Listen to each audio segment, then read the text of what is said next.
From yin and yang, seek from without to craft.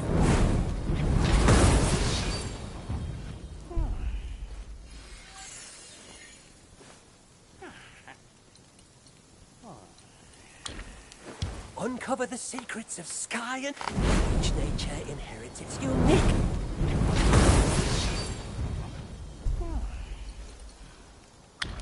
Seek from within to ascend, and thou shalt have.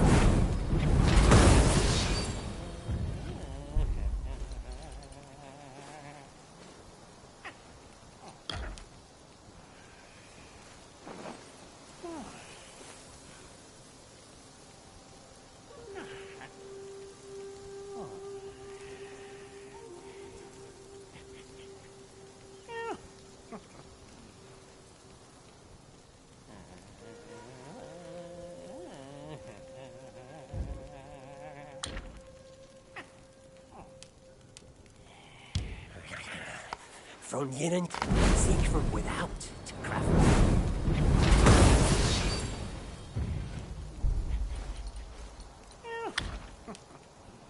Uncover the secrets of sky and earth. Each nature inherits its unique.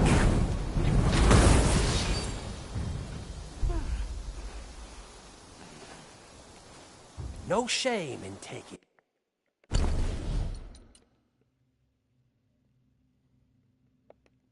Hills.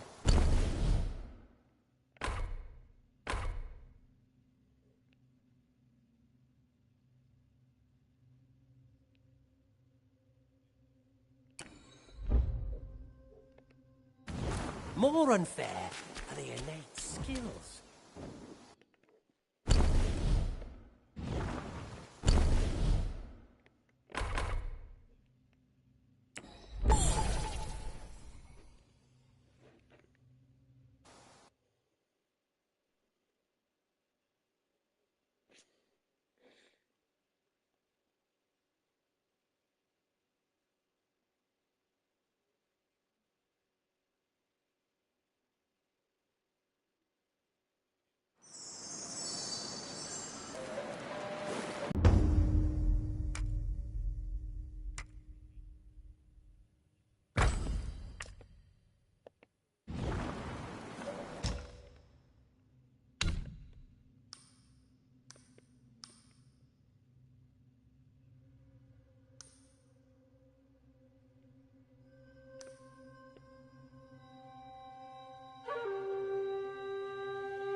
We decide. What's haunted me? There were typically referred to a location that is host to the internet. The Kobold answered. Dead? Samir cocked his head. Like the Lord! So, our home is haunted? The Kobold trailed off, appearing to have an existential crisis for a moment. Yes, the Lord. I suppose our dungeon is technically haunted. There was the suckers, too. They were undead, right? Yes. If it helps, ghost usually means ghosts. Rebus explained. The kobolds, who have been giving each other looks of discomfort, turned to stare at Rebus in unison with their heads cocked. It happened precisely enough that it could have been mistaken for a military maneuver. Then the big Bakubold sighed and shook his head. Ghosts not real, tiny one, he said. Even hatchlings know that. Don't be mean, Countdown, Samir scolded. He's just telling jokes that we don't get. He knows that ghosts are not real, right, Rebus? You know ghosts not real, right? Tell us if you know that ghosts not real. Rebus stared at the kobolds and then glanced at us. When his eyes met mine, I grinned wide and then I just twisted my loin. His glance turned into a glare. I do not wish to discuss this matter any further, he grumbled. But you know they are... No promise me. Rebus, friend, people die all the time everywhere. Samir spread his hands. If ghosts was real, they would be all over the place. There would be more of them than us, yes? Rebus treated Samir to a cold stare and remained silent. Marco shifted uncomfortably and rubbed the back of his neck. I, to my credit, did my best not to laugh uncontrollably. We should set Rebus's childish worldview aside for a moment, if Rebus said with a mean chuckle. Have you obtained the proper trade permits to operate a store, Samir? We got the paper thingy from the caravan, Samir said. They said it was super important. Is that what you means? Ifrima and I shared a nervous glance. Maybe, she said. Would it be possible for me to see it? Yeah. Countdown, you fast. Samir poked the extra-large Bakubold. Go get paper thingies, please. Yes, little lord, the Bakubold said with a bow. Bakubolds are on average slightly larger than a well-built orc. Camden, however, was even bigger than Mako, yet the speed at which he disappeared down the corridor was enough to set me on edge. I wasn't the only one. The five of us stared, stunned at where the Bakubold had been only a moment before. It took a few moments for the shock to wear off. So, little lord, Hino asked. Yeah? Samir asked in return. Oh, I mean, what does it mean? What does what mean? What does little lord mean? How?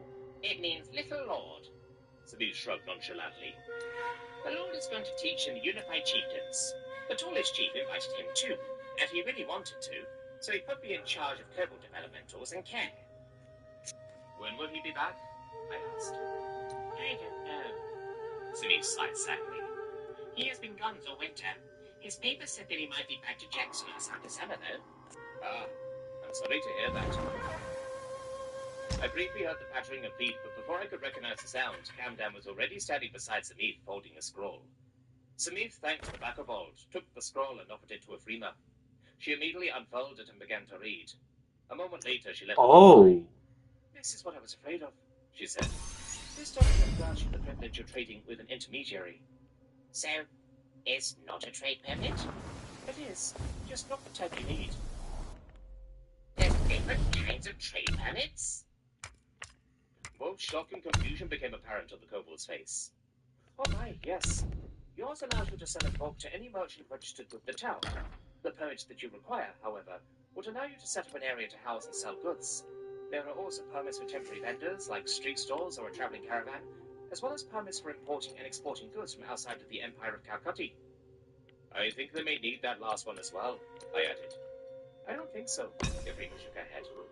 Their residential address lies outside of the town borders, so as long as they're accepting the imported goods there and transporting them here via the tunnel, they shouldn't require an import permit. So, can we guess the permit thingy?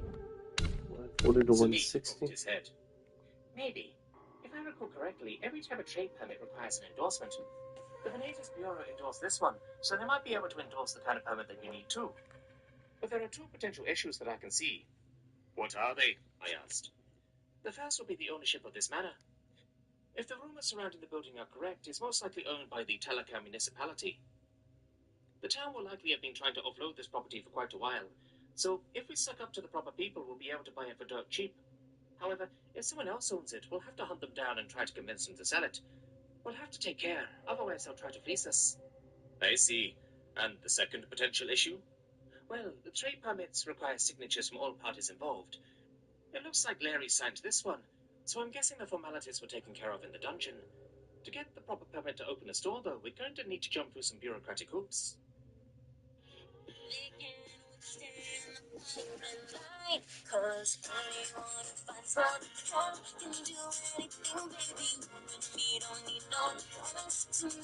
This game?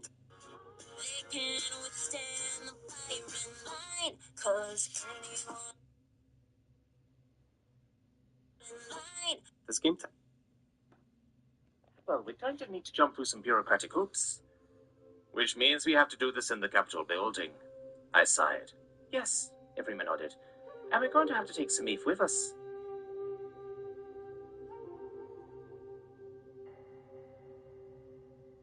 Jamuk Morathi. Adventure level, not available. Dwarf. Kalkatin. Sinti, where are the quarry codes? I asked my assistant. My elf assistant's long blonde hair fluttered as she turned.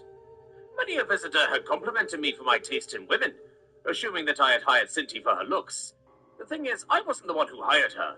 I just didn't fire her back when I took office. A choice I almost regretted, as she gave me a blank stare. Quarry quartz? She asked. Oh, right. The quartz for the stone needed to repair the thoroughfare. Just a second. To call Sinti's organizational style chaotic would be an understatement.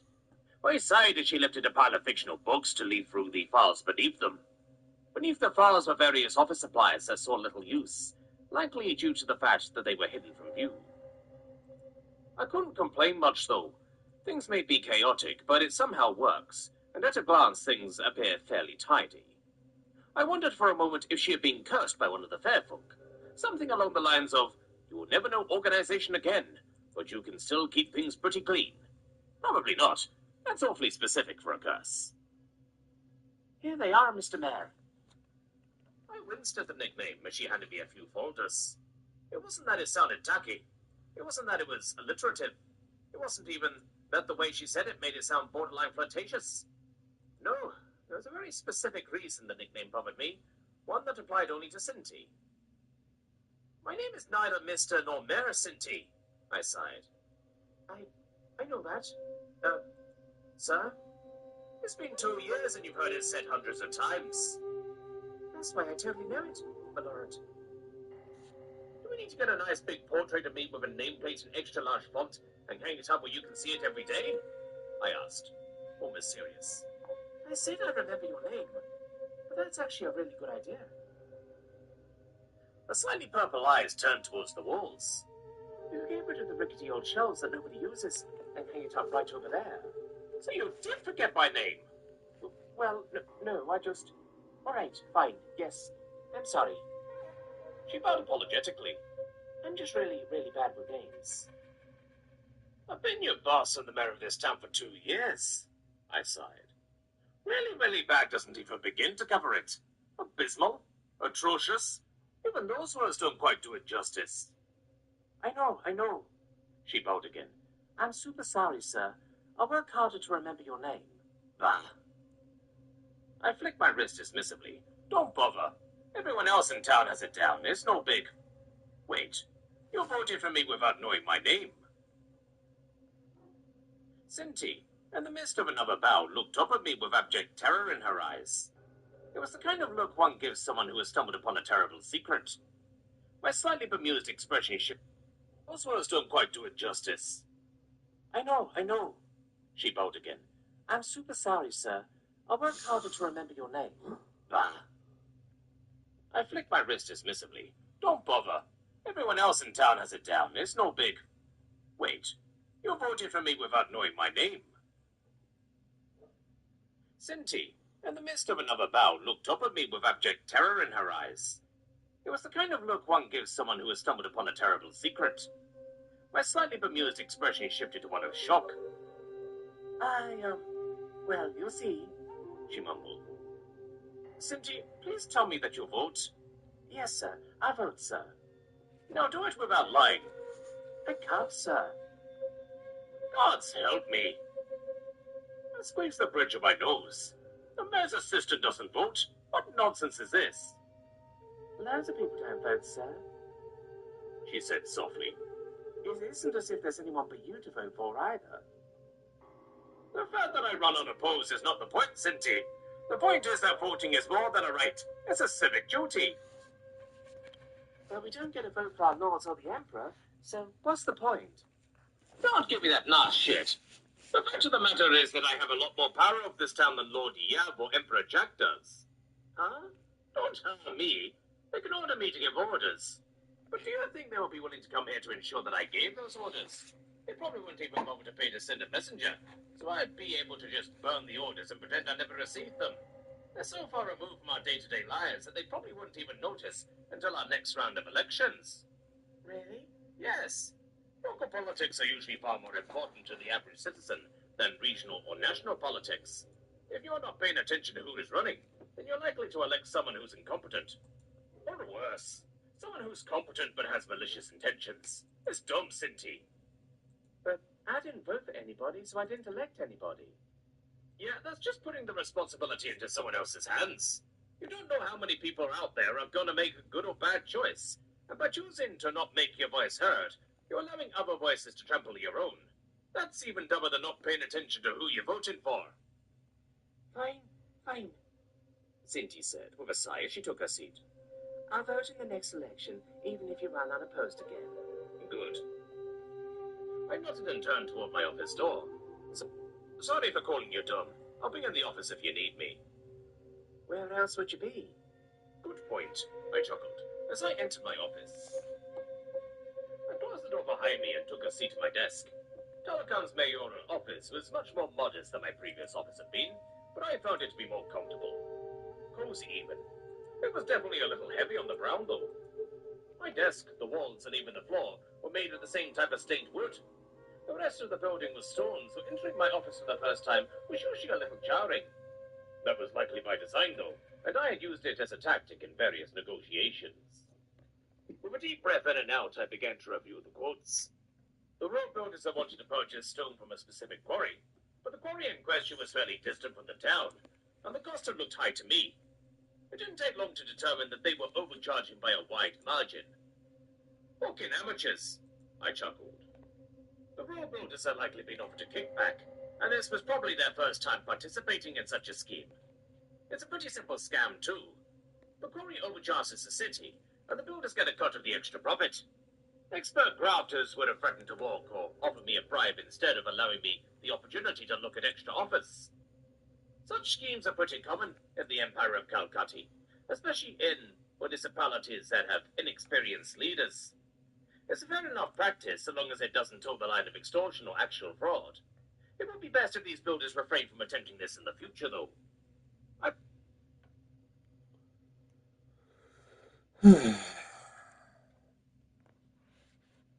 Where's my pen?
Due a week after the fact, meaning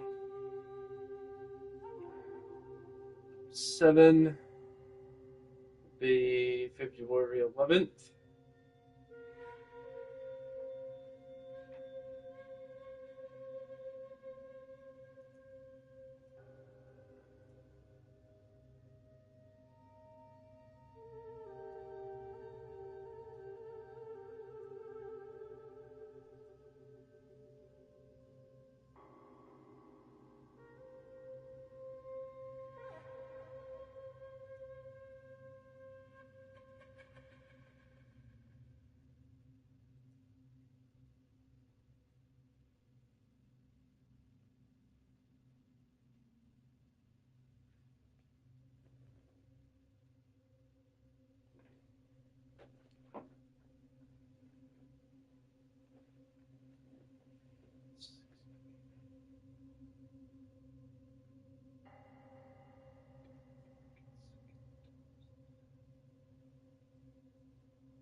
That's 140.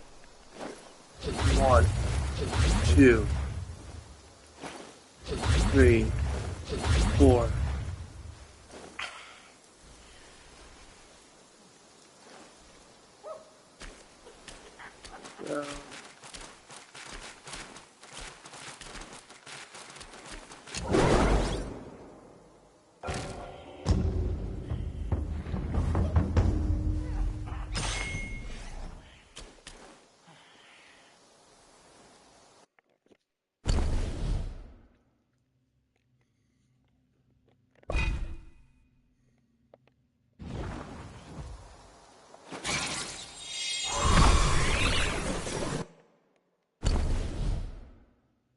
Yep.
Right.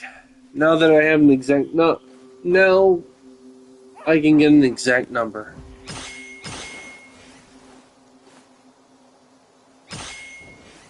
One sip is enough to completely replenish a rock solid. How much mana does a rock? 30 points. If I'm right, it gives me 35, which means there should be a sliver of mana. Yep. Boom. So that's 5.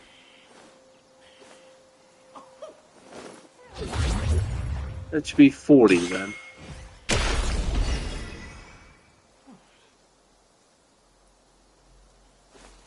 Okay.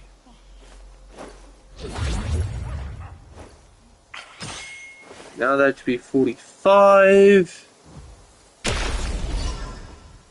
Now it's at 15.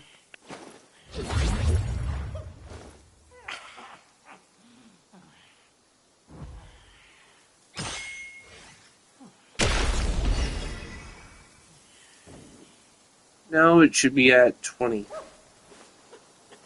That's 20 mana. Nope.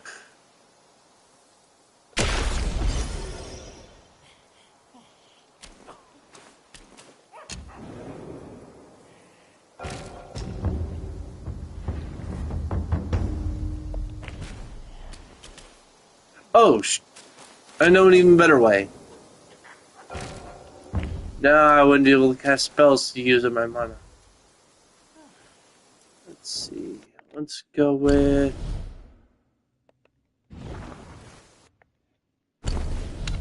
If it's 35, then...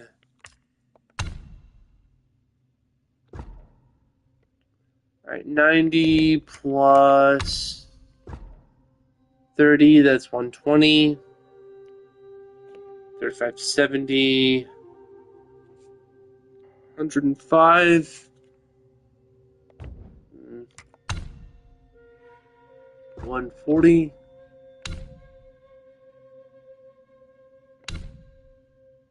140, huh?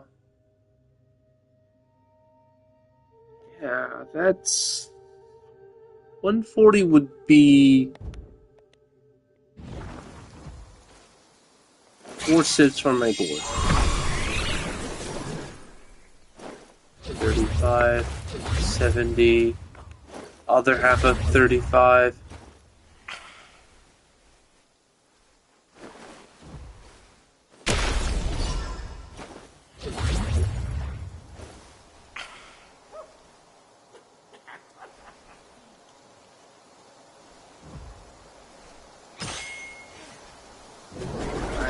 I used it. Instead of 140, I used rock solid. That's another 30. And instead of seeing the amount of rock solid, that's more than what rock solid would typically take.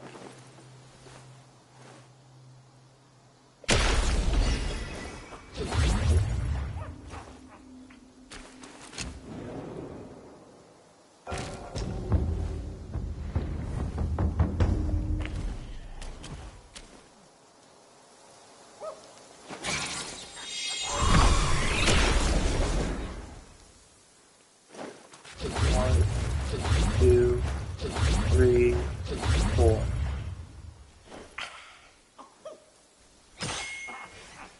Okay. Rock solid is 30 points. And that should mean I'm short 35 points. Now that's 65. It's more than weird.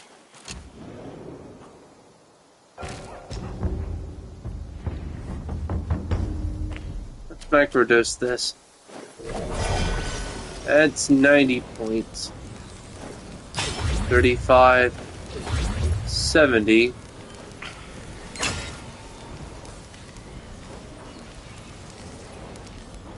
There's that sliver. That should be about 20 points. Rock solid would make this 50.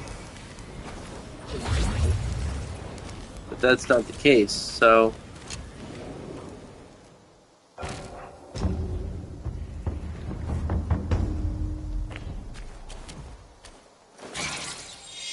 From 40 to 30.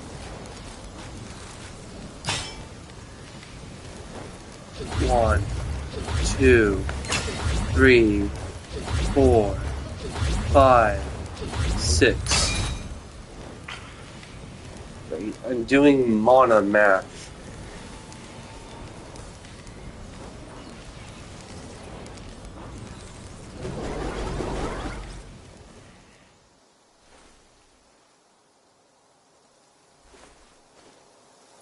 Alright, it's 38 mana. Okay. It's currently 38.3 something mana.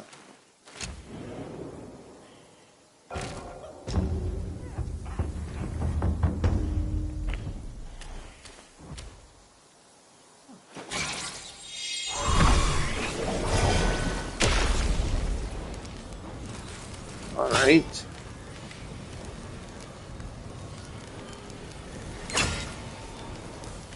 Now that's 260 divided by how many it takes to get full. 1, 2, 3, 4, 5, 6, 7.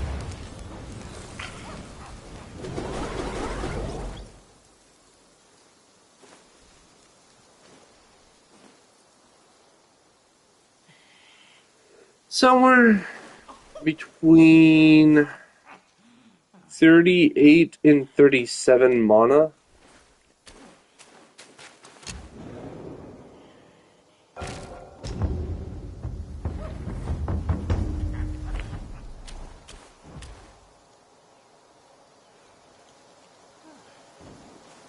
Increments of 3. So 90 in rock solid would mean I have 120 to work with. 1, 2, 3.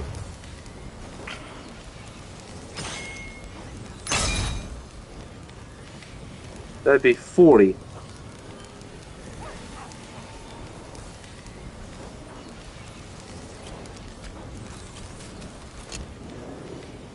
If it were 40, then it would mean... Alright, I'll do this in terms of rock solids.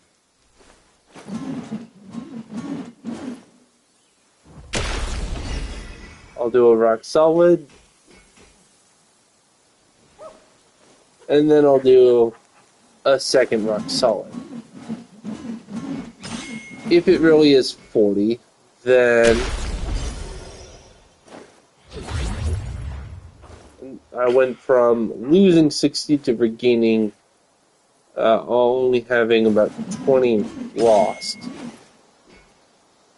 20 with a minus 20. Now I'm down by 50. I take a swig plus 40. Yep. That's 10.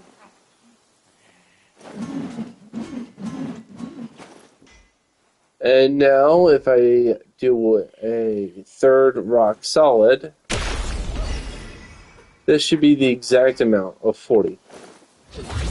Okay, so it heals me by 40 mana. With 10 sips, that means I have 400 mana available. I have 400 extra mana.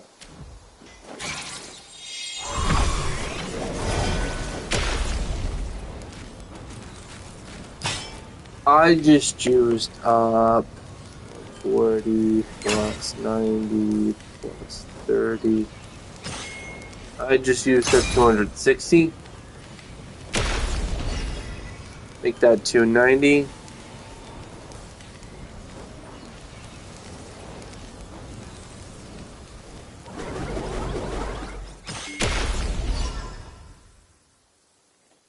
Alright. Now it's 320.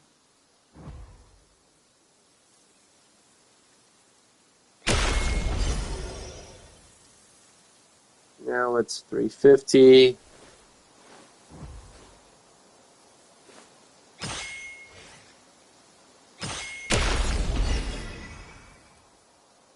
Now it's 380.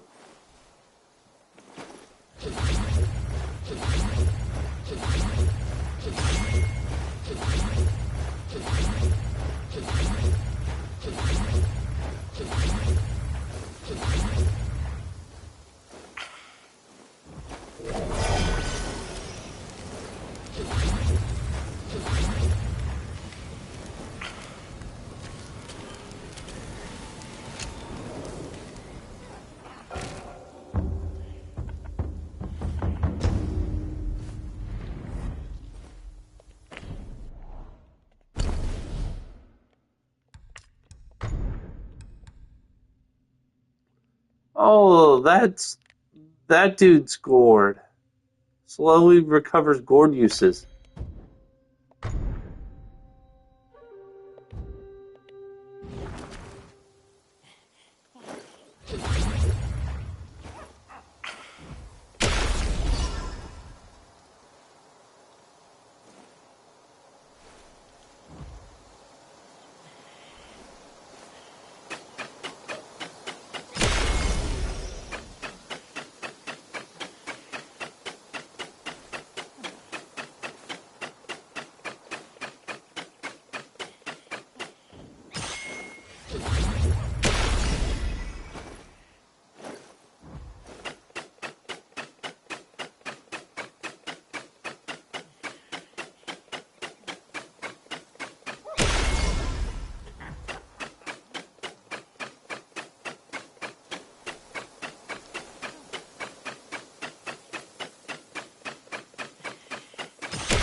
I'll just count the cooldowns. 1. Rock solid.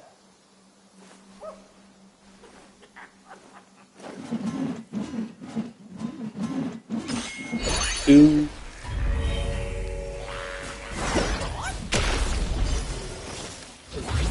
Two rock solids.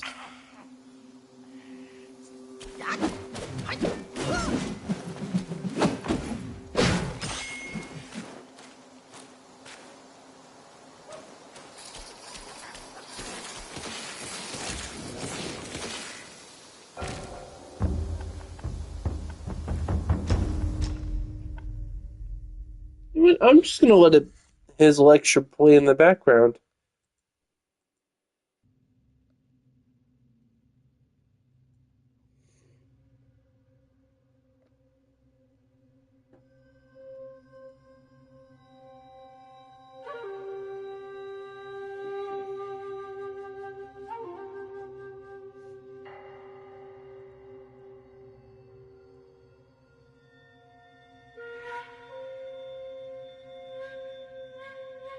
Homework for that section.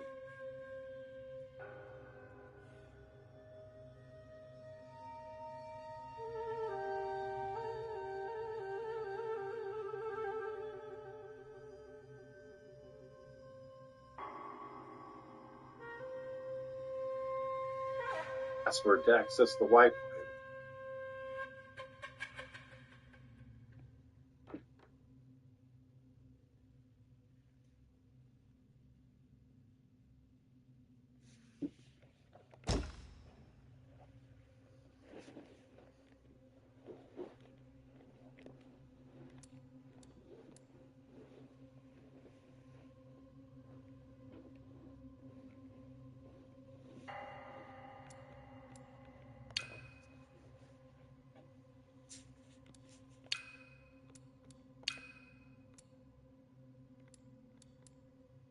All right, everybody. Sorry about that. I'm having a little trouble getting on.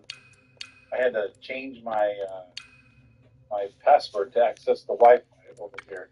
So, but I'm back on. Gonna have to do the same with my iPad now, I guess. So let me do that. We'll get started here in just a couple minutes. But if you guys have questions over the homework or anything, go ahead and you can drop them in chat. Like if you have a specific homework question, we can look that up. But this week, you do have a quiz due. Quiz 1, our first quiz. Can't believe it's already week 4. And I think you have your first homeworks or 2 homeworks due this week. Kind of all stacked up. I believe you have homework 1 tonight. Homework Wednesday. Quiz due. Quiz 2 actually. Double check those dates. So if you're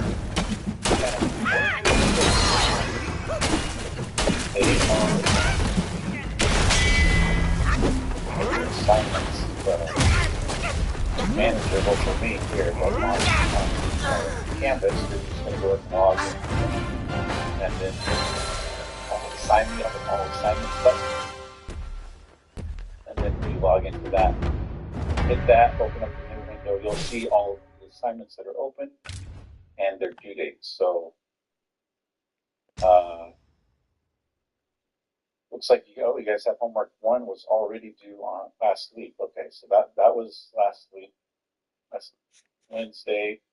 Homework 2 or 5.2 is due tonight. Quiz 1 is due Wednesday, and then 5.3, which will finish up today, will be due a week from today. So that's typically how it works with assignments. Whenever we finish a section, the homework for that section will be due a week later. Same with the quiz. So your second quiz will finish the material you need for quiz 2 on Wednesday, so that'll be due a week from Wednesday. Alrighty. Any questions on that? Due dates and whatnot? I just got here on the second half of the arts. What was the first half? I'm sorry, can you repeat that? Say that again, Andrew. Sorry. I just got here at the part where you said that things are due a week after you finish. Oh, yeah. Like, for example, today we'll finish up 5.3. And so the homework 5.3 will be due a week from today. That's what I was saying. All right.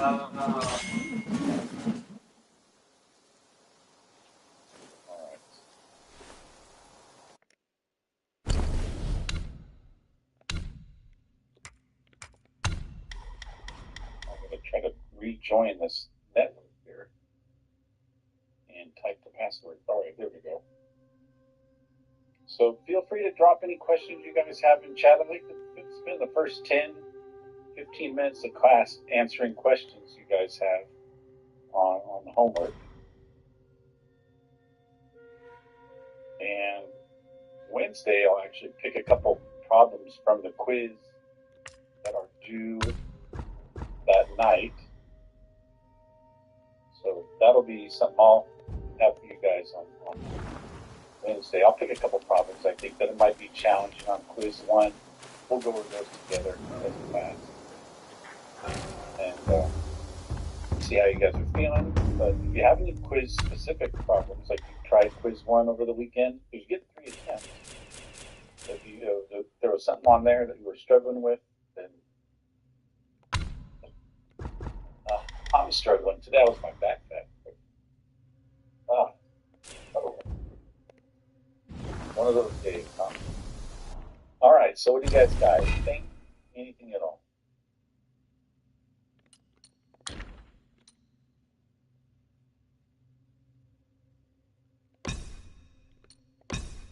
See anything in chat here? All right, well, do me a favor. Go ahead and go over to where I dropped the unit circle handout. We talked about that last week. So you're over here in Files. Go over to Handouts, and there is the unit circle handout there. Yeah, I'm just going to go ahead and open it from. I saved it to my computer, so that's what I would do is just go ahead and save it to your computer there. Just have this open. Have the unit circle handout open for every lecture going forward. So I'll show you what that looks like if you forgot, or if you haven't done any math since last time we done it, which I hope not. You should be, this is a 4 credit hour class. You should be spending about 8 hours a week in this course on average. And sometimes this is doing work between Monday and Wednesday, but between Wednesday and Monday, you absolutely should be working on some stuff.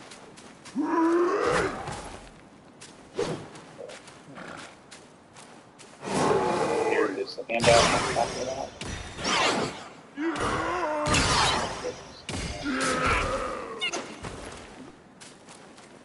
Of course, you're not.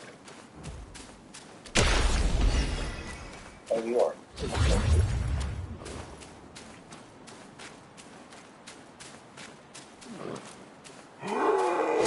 Sure, I wish I had my own monitor. The dual monitor setup is really nice.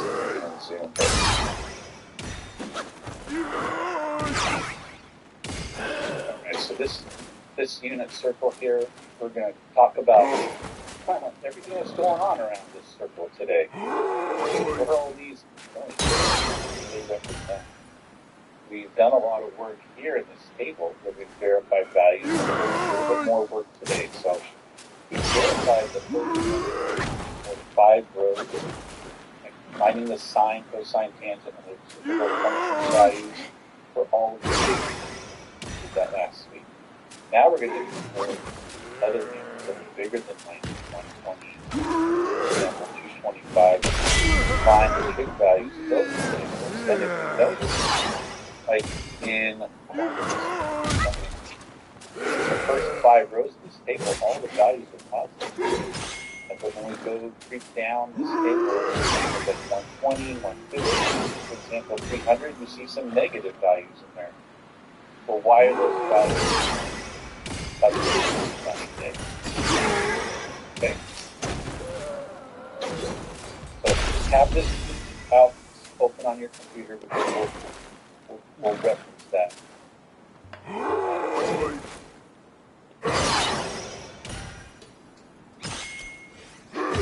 Now it's the moment of truth. Let's see with all the new password changes I had.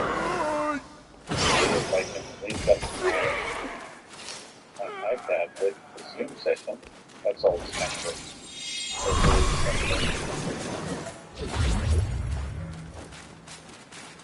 hope you guys don't have a good weekend. Probably cool. We'll have time to go. That's been kind of a hot topic in the news. I thought it was I don't know what you guys thought, but I like that.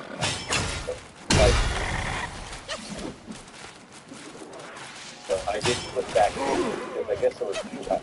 People will have time to go. I put back to the other one, and I'm not a big fan, so I kind of stick with the one that was on NBC.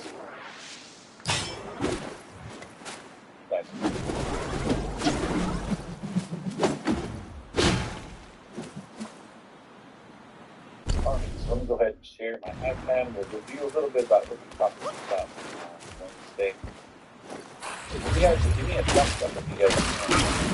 Are you guys hearing me okay? It's awful quiet out there. You're worrying me. Thanks, Darren. You're fine.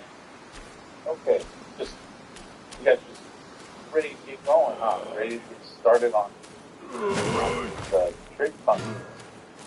What's defining trig function? Using a quadrant.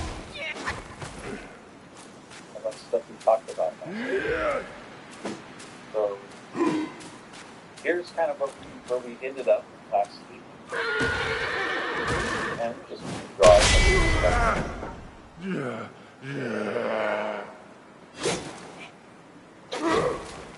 So the value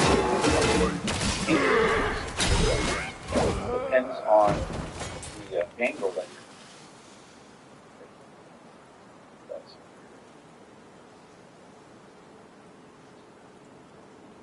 depends on the terminal side of the angle that you're searching with. So we have this little mnemonic device that I went over with you, ASTC. Okay, this represents quadrants 1, 2, 3, and 4. So who remembers what the A stood for? Anybody out there? Internet land? These all correspond to the signs of the trig functions in each quadrant. So in quadrant 1, there's an A there. A refers to which trig functions are positive in quadrant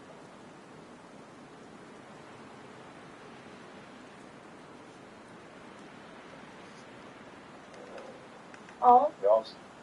Yeah, thanks, Debate. You guys were scaring me there for a little bit. A means all. And all the trig functions are positive in quadrant 1. Okay? So if I'm taking the sine, cosine, tangent of any angle that terminates in quadrant 1, okay, it's going to be a positive value. How about S? Move over to quadrant. Which trig functions are positive in quadrant? Sine and cosecant, I think, is the cosecant, yes. Yes, you got it. That's it. Because I put an S there because that corresponds to sine, and its reciprocal function, cosecant, is also positive. Those are the only two trig functions that are positive in quadrant 2. All of the rest are negative. Cosine, tangent, and their reciprocal functions are all negative in quadrant 2. So proceeding to quadrant 3, we've got tangent there. I'm sorry, I gave it away. Tangent and cotangent. Tangent and cotangent. I'll do that from time to time. I get blabbering. Next thing I know is I gave you the answer.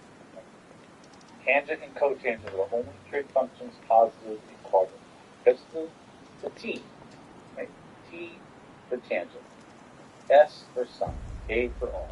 And then the last one, quadrant 4, starts with C. So what's positive there? Cosine. Yeah. Work it out. I like it. Cosine and secant are the only trig functions positive in quadrant 4. All the rest are negative. Okay, so given that, let's read you a couple of the examples that we finished class off with on what they just to kind of get our minds going. Seems like you guys are just like y'all just rolled out of bed at 2 o'clock on a Monday. I've done that before. Given tangent of theta is less than 0, if something's less than 0, then that's negative. And cosine of theta is positive. If something's greater than 0, then that's positive. What's greater than it? That's the greater than it. Sorry. So given tangent of theta is less than 0, cosine of theta is greater than 0, where does theta live?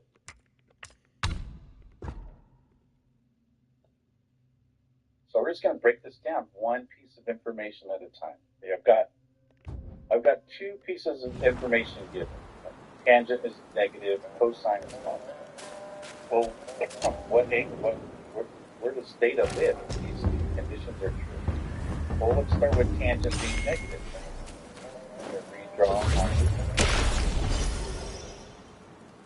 my little mnemonic device. All students take calculus. That's what that stands for. That's how you remember it. If you remember that phrase, all students take calculus, AST, and that everything goes in this direction. We'll go in this direction. When I say all students take calculus, quadrants 1, 2, 3, 4, then that's just a little memory trick, you guys. So keep in mind, when you're trying to determine which trig functions are positive. Down. So, This is the second all right, cooldown. if tangent's negative, then where does that put us?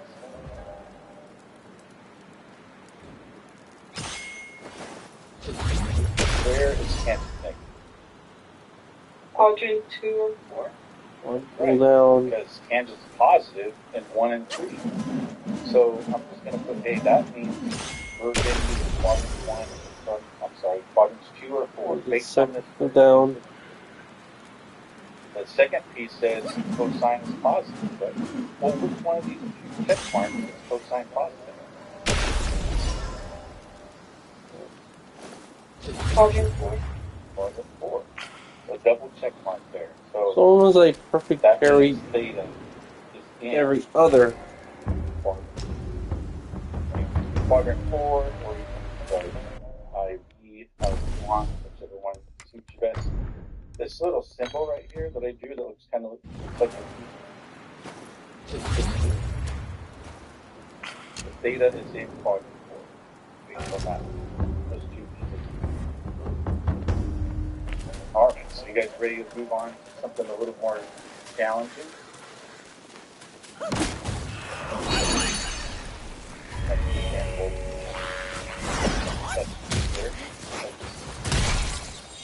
Actually, I wrote it down.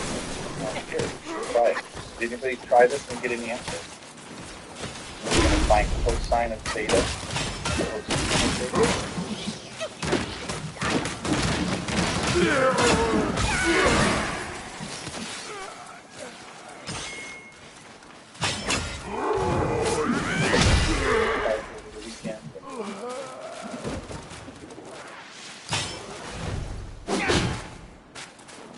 Once, going twice. No, you're probably saying, well, Mr. C's going to do that on Monday. It's all good. I'll just do that with that. We're working on it. So, given the tangent of theta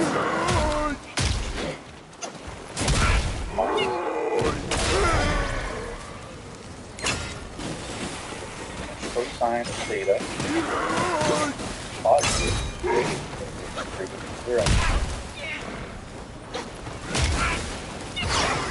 Find cosine theta.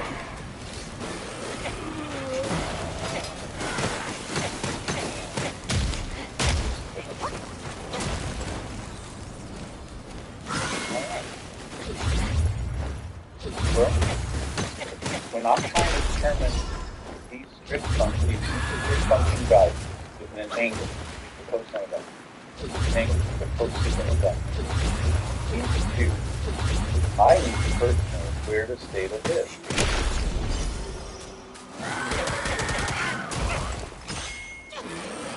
What I mean by that, when I say where does theta live, I'm saying what quadrant, because that will help me determine whether the sine of cosine theta, sine of cosine theta is positive or negative. But this is like a big question in this class. Always understanding where theta is. And based on the information that we were given, so given tangent of theta is negative 2/3, well, that tells me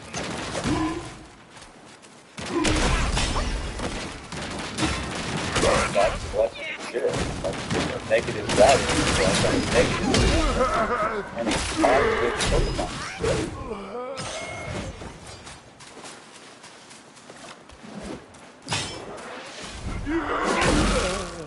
What does that put us? Theta's in what quadrant?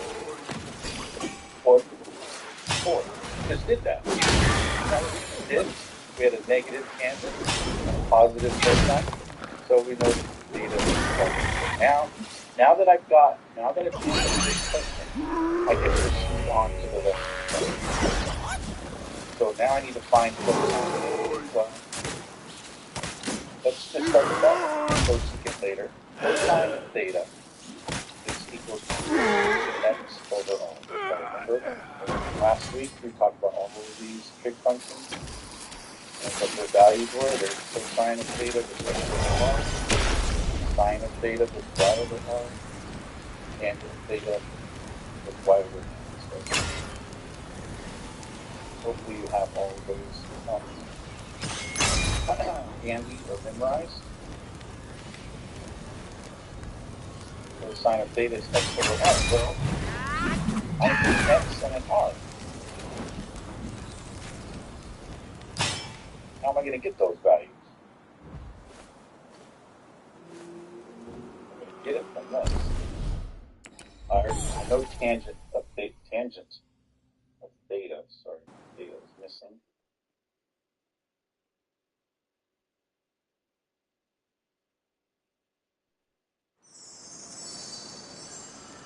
I know tangent of theta is minus 2 over 3. So tangent of theta minus 2 over 3 is equal to y over x. So now I just need to determine, okay, which one, y is y minus 3 or x equals 3? Is that 3 or is that?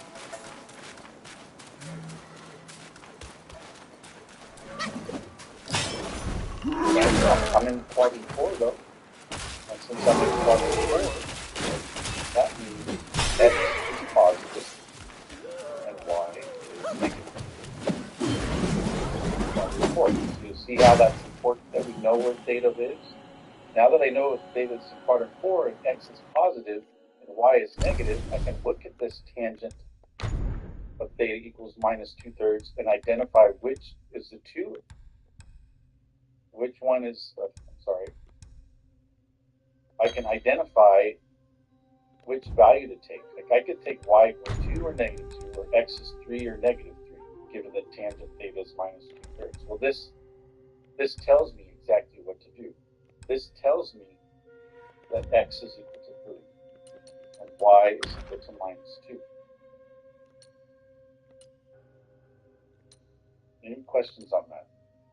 That's kind of the tricky part with this problem.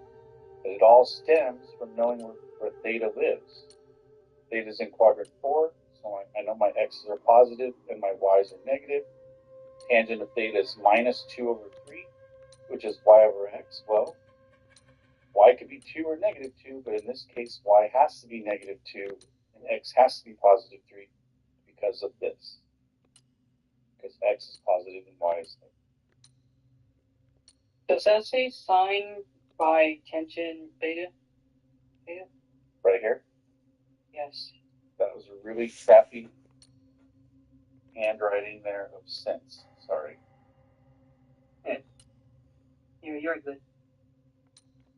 I'm learning it to write on the iPad here. I'm much nicer on a whiteboard. But okay. So I've got x and y now, but I still need r. So do I have a formula that relates r to x and y? That from last week.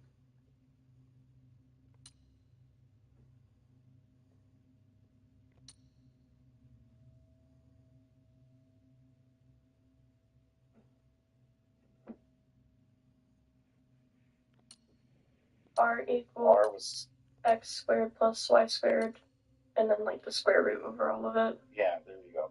Yep. R squared is x squared plus y squared. So r is a square root of x squared plus y squared. So all I have to do here is substitute my values, right? 3 squared plus minus 2 squared.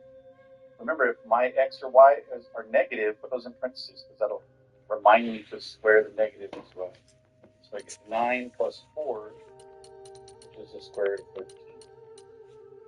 Now I've got all the pieces. I've got x, I've got y, and I've got r. Once I have x, y, and r, I can find the value of all the trig functions. So cosine of theta is x over r, which is going to give me 3 over the square root. Rationalize that. I get 3 root 13 over 13. Okay, that's a positive value. And we're in quadrant 4. The cosine is positive, so I expect my value of cosine theta to be positive. Cosecant, that is positive.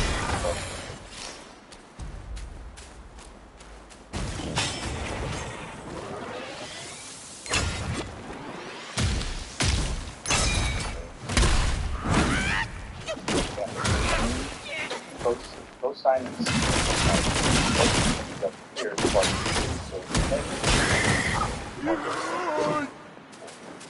that'll, you'll see that it's true. South. Is the reciprocal of sine. Sine is y over r. So cosine is r y. So that's sine of theta y over r. Reciprocal function. So r is square root of 13. Y is -2. So I can put my negative sign out there like that, and I get negative value. This is exactly what I expected. So, just to summarize this problem, and we're done. Got our cosine, sine, 15 for cosine theta, and negative 15. So to summarize this problem, we're given information that helps us determine where theta lives. Knowing where theta lives tells us if our x's and y's are positive or negative. Use that information to break down the tangent value that was given. And then we had to use this formula to find r. And then once we know x, y, and r, we can find the truth. We find the value of the function. Any questions on that? There's a few of those in the homework for 5.3. So be sure you know how to do that. I think there's even one of these on the quiz. So if you want to be able to understand this process, it's a different kind of thinking. So right now we're starting to get into using a little bit of logic. So we're kind of leaving the realm of college algebra here and headed towards calculus. Pre-calculus is going to help train your brain to think logically.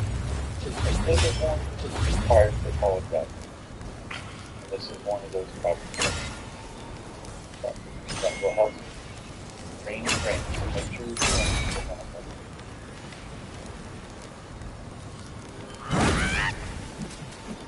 All right, so move on. Look, that's it for 5.2.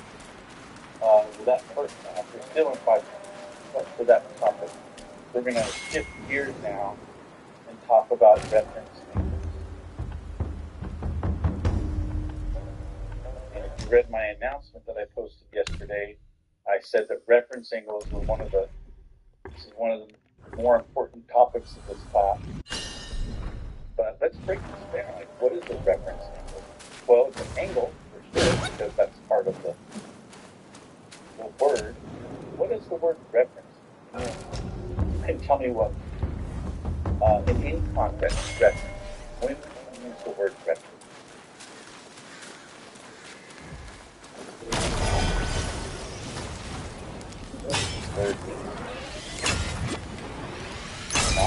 I'm not even talking now.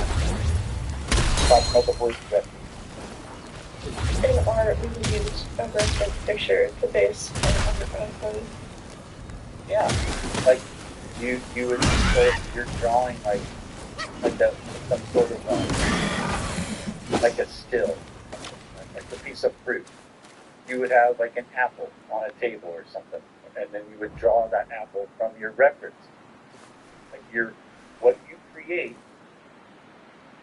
in your own drawing is based on a piece of information that's there. Now, like for example, an apple on a table or a jar, a bowl of fruit.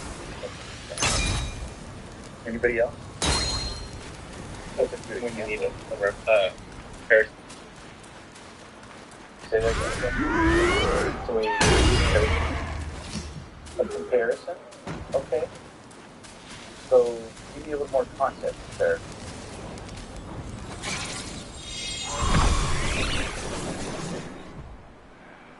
I'm like wording.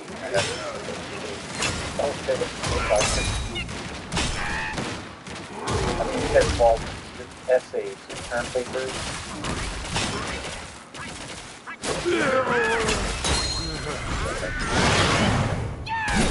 That's what you're writing in come up with a thesis, and you're supposed to prove or disprove that thesis in an essay. And you have to, in order to do that, you have to go out and do some research. You have to find some references that back up your thesis statement. So the references are just pieces of information that you use to come to a conclusion. And that's what referencing are. They're angles, but we're going to use them to come up with the piece of information that we're interested in. Like, for example, if I want to find the sine of 135 degrees, without using the table that I handed out, I'm going to tell you that we're going to use a reference angle, and we're going to call that beta prime. And we're going to use 45 degrees as a reference to find this value. So let me define what a reference angle is. Well, basically, a reference is a piece of information that I use to solve another problem. Okay? It's going to help me. It's like backup information to solve something else. So that's what this 45-degree angle is. That's my backup information to solve sine of 131. All right, so definitely the reference angle. We're going to let theta the non-acute angle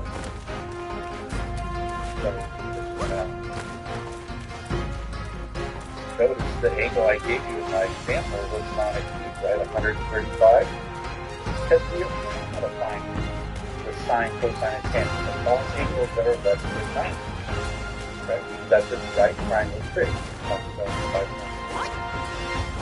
This reference angle is going to help us find trig functions for angles that are bigger than 90 or larger than pi over 2.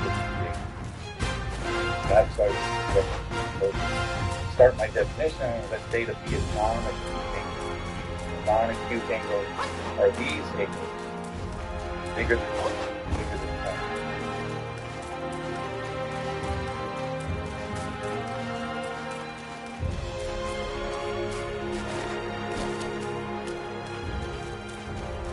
So there. We want theta to be a non-acute angle. Now the reference angle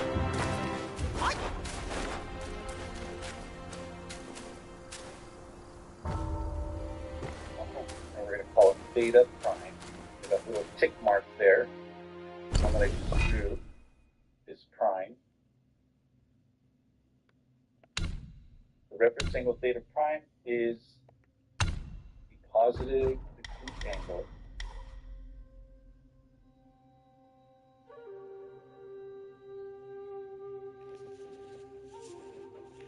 formed by the terminal side of theta or original angle. This theta and this theta are the same.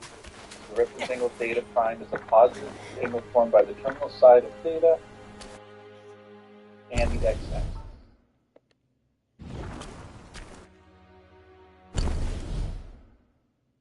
All right, so that's kind of a mouthful, but let's just break this definition down. Theta is going to be a non-acute angle. So when we talk about angles that are bigger than 90, bigger than pi over 2, it's going to be drawn and started with theta. That's how we draw all of our angles. The reference angle for theta, which is called theta prime, that angle is the positive acute angle formed by the terminal side of theta of the x-axis. So the biggest piece of this definition for a reference angle is the positive acute angle. All of our reference angles are between 0 and pi over 2 radians. Reference angles live there because that's the right angles that are between 0 and 90, because that just takes us back to right triangle trig. And the trig function of any angle that's between 0 and pi over 2 radians, the quadrant 1 angle, those are all positive values. We don't have to worry about the sign of those angles, SIGN sign. They're all positive. So a reference angle is a positive acute angle that's formed by the terminal side theta and x-axis. Let's draw some non-acute angles and determine their reference angles. Now we'll keep things general. Let's look at quadrant 2 start. So this visual will give you an idea. So here in quadrant 2, it's going to terminate here. This is my theta. Theta is an angle which terminates in quadrant 2. The terminal side is in quadrant 2.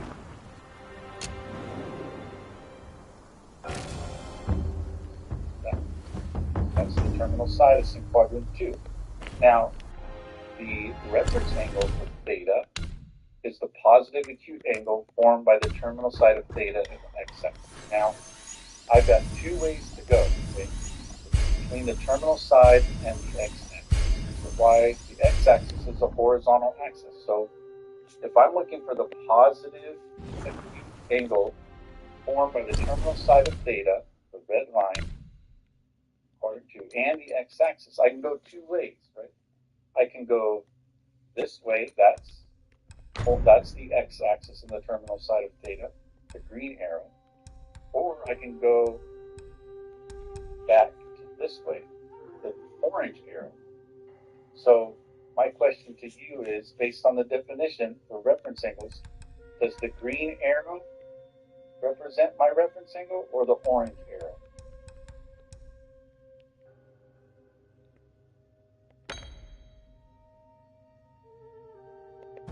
Which one's theta prime? That one or this one? Would it be Based the on the orange? definition.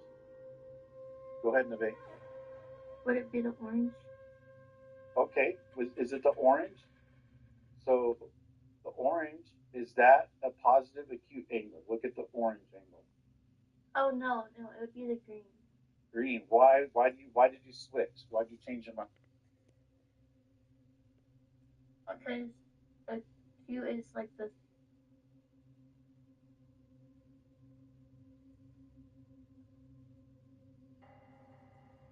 That's what we're gonna do for these next few ones. And so for me, you can do it two ways, okay? I'm gonna show you the